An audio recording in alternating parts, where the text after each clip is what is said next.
Здравствуйте, друзья! В этом видео я расскажу, как найти идею для видео. Идея для популярного видео на YouTube. Погнали! Расскажу наш опыт, как мы делаем подготовку к видео, к каналам, к запуску каналов на своем примере, с чего мы вообще начинаем. Если у вас совсем нет никаких идей, как сделать популярное видео, то досмотрите это видео обязательно до конца. Там будет 3 самых секретных секрета для создания популярного видео на YouTube. Ну а пока мы начинаем, сразу подпишись на канал, поставь колокольчик. На моем канале будет много регулярно полезного видео по YouTube. Тебе все это очень пригодится. И хочу рассказать, как мы стартуем вообще все каналы, с чего мы начинаем, со всеми своими клиентами. Мы берем и создаем так называемый мозговой штурм. Мы выписываем на листочек бумажки все идеи, которые только приходят в голову. Как можно назвать ролик, о чем можно снять, о чем можно рассказать. В общем, все идеи, которые только есть, генерим их командой. Потом на этом же листочке некоторые начинаем отсеивать. И вот у нас остается там топ-50 идей, на которые мы могли бы снять. Но этого недостаточно. Этого недостаточно, чтобы ваше видео стало популярным. Почему? Потому что то, что вы придумаете, это самая распространенная ошибка. Снимать на то, что в принципе я хочу, если у вас еще нет подписчиков, если у вас еще нет популярного канала или у вас нет денег на продвижение видео, значит, снимать на то, что вы хотите, не совсем правильно, потому что, представляете, 3000 часов видео загружаются каждую минуту на YouTube, и конкурировать с большими каналами, конкурировать с большим объемом трафика с каждым днем все тяжелее и тяжелее. Поэтому необходимо начать, если вы молодой начинающий блогер или предприниматель, который заходит на YouTube, необходимо делать такие видео, которые интересны вашей целевой аудитории, интересны вашему зрителю. Соответственно, как это понять? Сейчас мы перейдем на экран, я покажу, как мы из тех идей, которые мы нагенерили, делаем так, чтобы начинали смотреть на этапе подготовки. То есть недостаточно снять видео и потом думать, как его продвигать.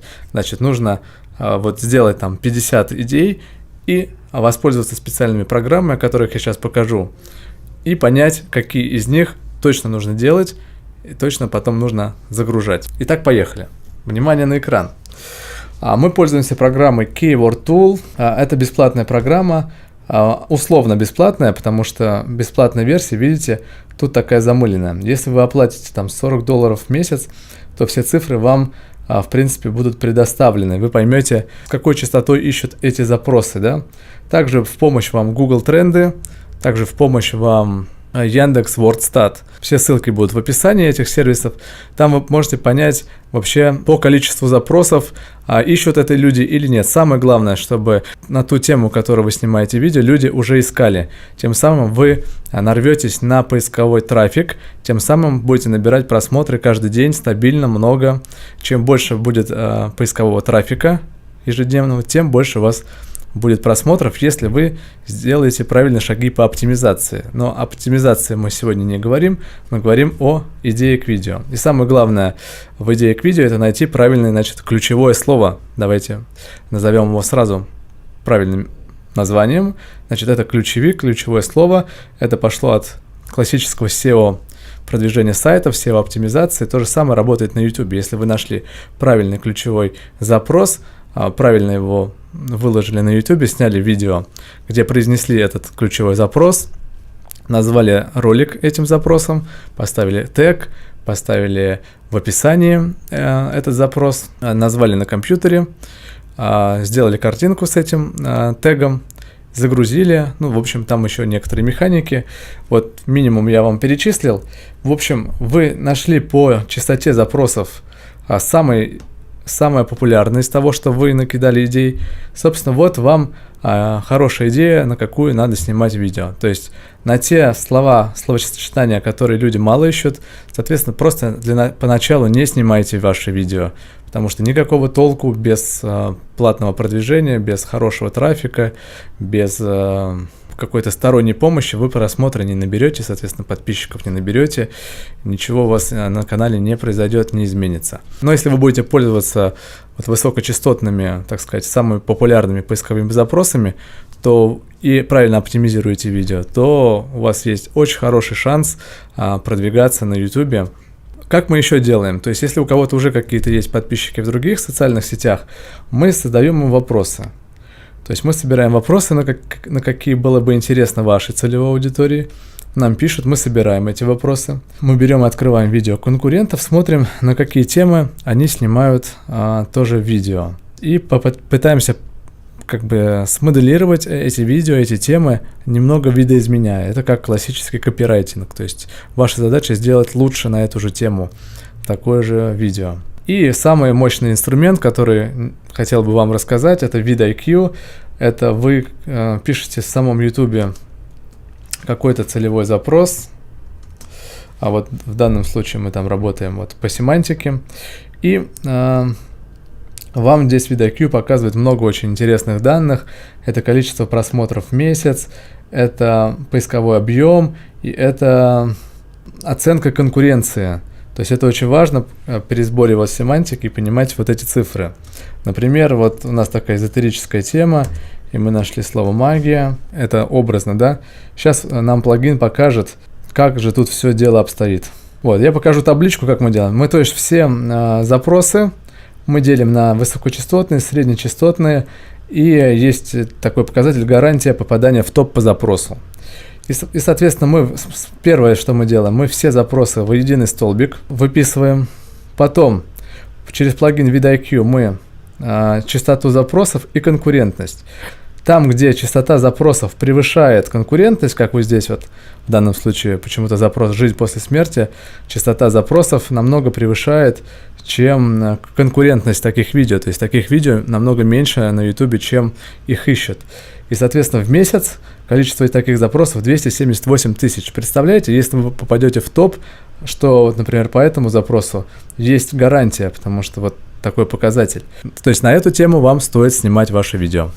И смотрите, какие цифры нам выдает наш волшебный плагин vidIQ. 283 тысячи в месяц у нас поисковые запросы. Среднее число подписчиков, которые аудитория смотрит, 298 тысяч. 74 поисковой запрос и конкуренция 83. В принципе, хорошая конкуренция. В принципе, здесь хорошая конкуренция и тяжело тягаться с топовыми местами. Но, тем не менее, можно попробовать, если вы перегоните по активности топов лидера. Также здесь есть топ-создатель, показывает, кто самый топ в этой нише. Вы можете перейти на его канал, посмотреть, что же это там за видео. Вот, собственно, когда вы сделали такую табличку, у вас есть идеи для видео, для контента на много-много времени вперед, потому что вы уже знаете, какие высокочастотные запросы, какие попадут в топ, поэтому первым делом вы берете и их используете. Вот такие пироги. Рекомендую делать так. vidIQ, сразу, если есть вопросы, вот такой, как у нас, он платный, но он своих денег, конечно, стоит, отбивает. Так что, если вы всерьез хотите заниматься ютубом, то есть либо приобретите, либо закажите такую разовую услугу, чтобы вам сделали вот такой семантический анализ, и у вас будет сразу много-много идей для видео, которые выйдут в топ при правильной оптимизации. Если вы вот новичок и только начинаете путь ютуба, я обещал вам 3 секрета, очень важно, скажу вам сразу. Первый секрет – это удержание. Есть такой показатель – удержание аудитории. То есть это насколько много на продолжительности всего вашего ролика смотрят ваш ролик. То есть насколько он интересный, насколько люди досматривают, такими простыми словами, до конца. То есть всегда есть такая снисходящая кривая.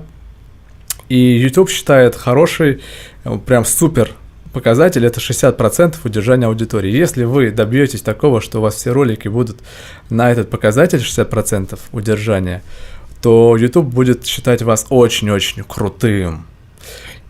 Но если у вас короткий ролик, и хорошее удержание, YouTube это поймет. Он использует уже давно искусственный интеллект.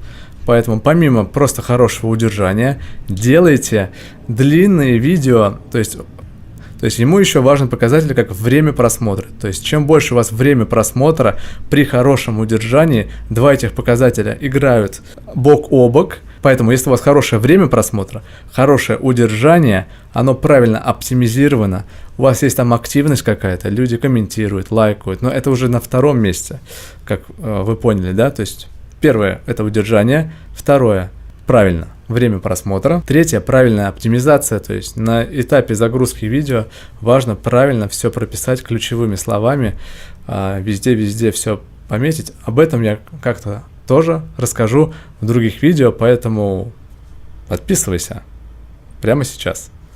С вами был Дмитрий Гуров, обучаюсь и обучаю YouTube как могу. До связи.